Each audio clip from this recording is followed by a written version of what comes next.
ప్రభంజనం అనే పదానికి అమ్మ మొగుడు జనసేనాని పవన్ కళ్యాణ్. ఏ విధంగానో తెలుసుకుందాం.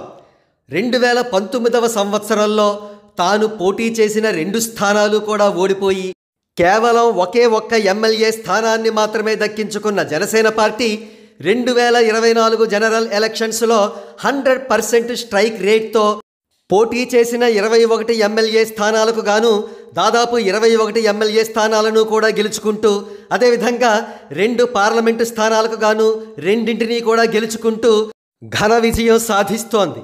దీనినే ప్రభంజనం అంటారు. కానీ ఇక్కడ మనం ఇచ్చుకున్న స్టేట్మెంట్ ప్రభంజనం అనే పదానికి అమ్మ మొగుడు పవన్ కళ్యాణ్.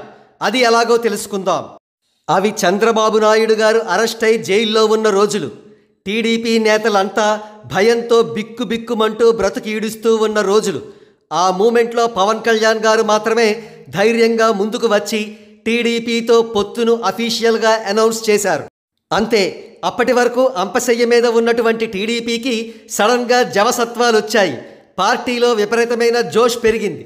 కార్యకర్తల్లోనూ నాయకుల్లోనూ ఎనలేని ఉత్సాహం. అయితే పవన్ కళ్యాణ్ గారు అక్కడితో ఆగలేదు. అసాధ్యం అనుకున్న మరొక విషయాన్ని సుసాధ్యం చేశారు. అదే బీజేపీని కూడా పొత్తులో భాగస్వామిగా చేర్చుకోవడం.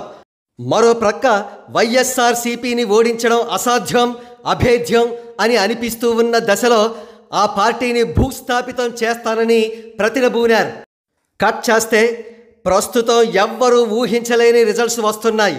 వైఎస్ఆర్సీపీ కేవలం 10 లేదా 12 మాత్రమే ఎమ్మెల్యే స్థానాలకు పరిమితమయ్యే ట్రెండ్స్ స్పష్టంగా కనిపిస్తున్నాయి. వైఎస్ఆర్సీపీకి ఇంత భయంకరమైన ఓటమి ఎదురవుతుందని ఎవ్వరూ కూడా ఊహించలేని పరిస్థితి. ఇన్ని అసాధ్యాలను సుసాధ్యం చేశారు కాబట్టే ప్రభంజనం అనే పదానికి అమ్మ మొగుడు పవన్ కళ్యాణ్.